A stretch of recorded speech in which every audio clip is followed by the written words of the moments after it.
Nama gue Akfi. Gue salah satu owner dari Dimens Barbershop. Dimens sendiri itu mulai tahun 2012. Pertama kali berdiri ada di daerah Kota Bumi, Tangerang, Kota Tangerang. Awal mula terbentuknya usaha ini awalnya karena dari keresahan ya. Keresahan, susahnya nyari tempat cukur rambut yang pas, yang harganya itu terjangkau ya, khususnya buat saya. Pada waktu itu kan masih kuliah 2012, itu sulit banget nyari tempat cukur rambut yang sesuai.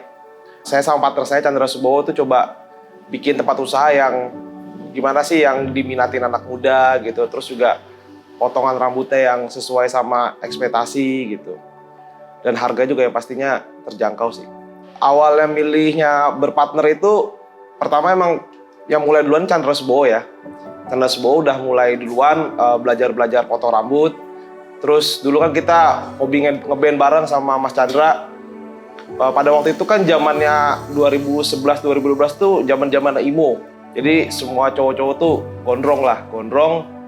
Terus saya coba ngobrol sama Mas Chandra, kayaknya era emo ini akan selesai gitu. Orang akan kembali lagi ke penampilan yang rapi segala macam. Jadi saya sama Chandra, teman saya, putusin gimana kalau kita buka usaha potong rambut yang harganya terjangkau dan juga bisa ngasilin potongan yang bagus. Kenapa milih namanya Dimens? Kenapa ya? Nggak ada, karena semua laki-laki kan berawalan dengan kata mens. Tinggal namain dia ya, jadi The Dimens. Udah gitu aja sih, nggak banyak artinya. Pertama kali dibuka itu di cabang Kota Bumi bulan Desember tahun 2012. Setelah itu selang 2 bulan kita buka lagi di cabang Perumnas. Jadi yang Kota Bumi belum beres, kita buka lagi, expand ke Perumnas. Awalnya tuh awalnya di rumahnya Mas Chandra ya. Jadi rumahnya Mas Chandra itu garasi gitulah, garasi nggak kepake udah lama. Terus karena tempatnya lumayan besar, jadi kita berpikir gimana kalau garasi yang nggak kepake, udah lama nggak kepake ini kita jadiin usaha barbershop. Dan pelan-pelan kita bangun, lama-lama bisa gitu jadi barbershop. Awalnya baru buka itu yang datang ya pasti pertama teman-teman ya, teman-teman, terus juga keluarga juga yang datang ke situ, karena antusias teman-teman juga rame. Tapi juga karena waktu itu tukang cukurnya cuma satu, jadi ngantri gitu. Jadi seolah-olah ngantri itu kita buat jadi tren. Kalau ngantri itu kan orang Indonesia kan semakin ngantri, kelihatannya semakin ada apaan sih di situ gitu. Nah, makanya saya sama Chandra itu pada waktu itu karena cabang pertama saya nggak pernah nambah karyawan, jadi satu aja biar ngantri gitu. Setelah itu karena udah ngantri, saya coba sama Mas Chandra tuh expand lagi ke Perum karena modal nekat aja. Tantangan terberat dari Dimens ya, itu pertama dulu susahnya nyari tenaga kerja ya, SDM. Karena dulu kita awal-awal mau expand cabang banyak itu kita nggak pernah berpikir gimana cara dapetin SDM-nya. Dulu kita mulainya dengan cara nggak baik-baik sih awalnya. Dengan cara nggak baik-baik, jadi kita orang-orang yang kerja di pangkas rambut itu kita prospek supaya mau kerja sama kita gitu. Jadi setiap ada tukang pangkas rambut kita iming-imingin lah supaya dia mau kerja di Dimens. Tapi lama-kelamaan jadi saya sama Chandra itu ngikutin budayanya si tukang cukur tersebut. Nah setelah itu karena mereka tahu saya sama Chandra nggak menguasai di dunia pangkas rambut, mereka coba membohongi saya sama Chandra, seolah-olah kayak nyukur tadinya 20 tapi mereka bilang cuma 5. Begitu selama setahun, 2 tahun, saya sama Chandra karena percaya-percaya aja, tapi lama-lama berasa juga gitu dibohongin. Akhirnya pada saat itu saya sama Chandra mutusin buat berhentiin semua karyawannya, dan kita mulai dengan cara yang baik-baik. Dan kita waktu itu akhirnya putusin buat buka sekolah cukur sendiri. Dan sampai hari ini 23 cabang, alhamdulillah kita dari nol sampai sekarang itu nggak ada nyomot-nyomot lagi dari pangkas lain. Kalau kendala dengan Mas Chandra sendiri, pernah ya namanya partner bisnis, apalagi dulu masih muda, egonya tinggi ya. Jadi dulu kita sama-sama punya tukang cukur kesayangan. Jadi kan dulu ada 2 cabang di daerah kabupaten, itu ada di Kota Bumi, satunya lagi ada di Cibodas. Lalu yang di kota itu ada Veteran sama Cipondo. Kita bagi 2, bawa kontrol yang di daerah kabupaten, saya kontrol yang di Cibodas. Jadi saya nggak pernah ngontrol yang di kabupaten dan Bo juga nggak pernah ngontrol yang di kota. Jadi kita punya blok masing-masing supaya gimana caranya demensi yang di kota ini harus lebih bagus daripada demensi yang di kabupaten. Akhirnya setiap Bowo negor demensi yang saya pegang yang di kota, itu saya selalu marah sama Bowo, dan sebaliknya juga kalau saya tegur demensi yang di kabupaten, Bowo juga marah sama saya. Ya sempet sih hampir pengen tutup berdua, udah hampir nggak tegur-teguran juga, udah hampir 6 bulan juga pernah sih. Tapi lama-lama kita obrolin. Kalau menurut saya usaha sendiri atau berdua, menurut saya tuh lebih susah usaha sendiri. Karena kalau sendiri tantangannya lebih banyak ya. Terus juga kalau berdua kan ketika ada masalah bisa sharing sama partner kita gitu. Itu sih. Untuk market demand sendiri sebenarnya ya kita ngincernya emang semua kalangan ya. Semua kalangan juga kita terima. Tapi makanya kita juga sebenarnya lebih memilih kalangan yang remaja sampai dewasa gitu. Kalau anak-anak makanya kan di Dimens itu nggak pernah ada kursi buat anak kecil gitu. Karena memang anak-anak tidak diprioritaskan di sini. Konsumen juga banyak yang nanya kenapa harga anak-anak dengan dewasa itu berbeda. Sekalian saya jelasin di sini, jadi buat para konsumen Dimens, karena kendalanya itu lebih sulit nyukur anak kecil dibandingkan orang dewasa gitu. Target market Dimens sendiri ya semua kalangan, dari anak-anak, remaja hingga dewasa. Jadi para barberman kami itu punya gaya model sendiri-sendiri untuk anak-anak, remaja, dan dewasa. Cara pendekatannya juga berbeda sih. Kalau misalnya anak-anak yang datang ke Dimens itu juga biasanya kita setelin juga lagu-lagu yang anak-anak gitu. Terus kalau misalnya remaja, biasanya lebih diskusi tentang ngobrol-ngobrol seputar kayak misalnya hobi motor atau sepak bola atau semacamnya. Kalau hal yang paling diunggulin dari Dimens itu yang pertama cara pendekatan kita ke konsumen ya. Saya selalu bilang sama seluruh barberman saya gimana caranya bisa nyenengin konsumen gitu.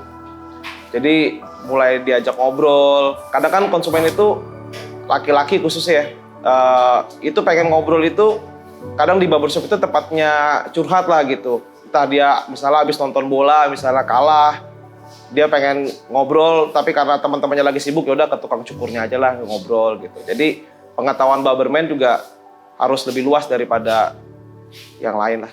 Jadi barberman-nya memang kita didik buat lebih pendekatan ke konsumen daripada teknik-teknik nyukurnya sebenarnya. Kalau untuk konsep dari Dimens sendiri ya, Dimens sih sebenarnya dulu kita sempat bikin Dimens sama kita sempat buka usaha coffee namanya The Coffee. Jadi kita pengen dulu ada barbershop sama coffee shop. Tapi berjalannya waktu orang datang ke Dimens itu benar-benar cuma pengen nyukur rambut aja gitu daripada sekedar ngopinya. Jadi saya sama Mas Chandra dulu berpikir ya udahlah Dimens aja gitu, nggak usah ada yang lain. Cuman yang di cabang Perumnas ini baru satu-satunya yang ada barengan sama laundry sepatu. 10 tahun Dimens itu yang paling berasa atau paling berubah. Itu yang pertama, outlet kita lebih banyak ya. Barberman kita juga jauh lebih banyak daripada awal kita mulai. Jadi kalau sekarang tuh yang paling berasa, jadi kita setiap minggu gitu kita ngadain futsal bareng atau enggak kita main mini soccer bareng. Jadi perubahannya jauh lebih banyak barberman yang kerja bareng kita aja. Caranya nge-treatment karyawan Dimens, yang pertama kalau gajian jangan telat ya, itu yang pertama. Terus kedua THR juga jangan telat gitu. Terus juga kita Dimens kan setiap bulan Desember kita selalu jalan-jalan ya, Jadi kita selalu gathering, kadang camping, kadang kita itu nyewa villa sambil main bola di daerah sana gitu. Jadi pokoknya hal-hal yang bikin nyaman barberman kita aja. Jadi kayak misalnya ketika mau liburan kita tuh voting dulu gitu. Nih kita mau liburannya mau ngapain? Terus kita mereka yang ngasih masukan, bang kita gini aja. Terus sampai di sana nanti kita main ini main itu yuk gitu. Ya udah. Jadi kita lebih ngikutin mereka aja. Kalau saya sama cara nge-treatment saya sama Chandra ini, saya nggak pernah mau dipanggil Pak yang pastinya ya. Nggak pernah mau dipanggil Pak. Terus juga kalau di tempat-tempat usaha lain kayak teman-teman saya tuh barberman-nya harus salim gitu ya sama yang punya. Saya nggak pernah mau disalimin atau dipanggil Pak. Jadi kita ya kayak teman aja gitu, kayak teman, walaupun ada barberman yang lebih tua dari saya sama Chandra juga, ya kita juga kayak teman aja, nggak ada batasan lah. Kalau strategi marketing yang dipakai di Dimense itu kita masih pakai strategi jadul ya, masih pakai strategi jadul yang dari mulut ke mulut gitu. Karena kan kalau nyenengin satu orang itu mulutnya kemana-mana gitu, tapi kalau nyakitin satu orang juga mulutnya kemana-mana. Jadi saya sama Mas Chandra masih pakai cara tradisional itu yang buat Dimense sekarang ada di 23 cabang ini. Untuk lokasi Dimense sendiri ya, kita itu ada di Tangerang, ada di Bekasi, sama ada di Jakarta lah. Untuk total partner kerja yang di Dimense itu total sekarang kita ada 56 orang yang ikut sama kita. Untuk cabang terbesar Dimense itu ada di Perumnas ini. Untuk jumlah konsumen yang datang ke Dimense itu rata-rata per hari itu kalau di yang cabang-cabang besar ya, kalau cabang-cabang besar itu bisa sekitar 40 kepala sampai 50 kepala di hari biasa. Kalau weekend bisa di 60 sampai 70 kepala per hari. Tapi untuk yang cabang kecil itu ada juga yang masih 2 orang, 3 orang itu juga ada. Jadi nggak mungkin lah semua cabang itu rame semua tuh, nggak mungkin. Kalau untuk paling banyak konsumennya tuh biasanya itu kalau udah mendekati Lebaran ya. Itu mungkin bukan hanya Dimense tapi hampir seluruh tempat cukur rambut itu mungkin bisa, kalau Dimense sendiri mungkin bisa 100 orang per hari untuk yang di Perumnas ya. Titik tertinggi yang saya sama Chandra dapetin selama di Dimense ya, yang pertama itu saya kan ngedidik barberman saya dari nol. Dari mereka datang dari kampung cuma bawa kaos atau celana seadanya, terus kerja di Dimense, punya penghasilan, sekarang bisa punya motor, terus juga menikah gitu. Bisa berarti kan dia sudah berani bertanggung jawab terhadap orang lain. Itu pencapaian terbesar buat saya sama Mas Chandra sih, bisa membantu membahagiakan orang lain.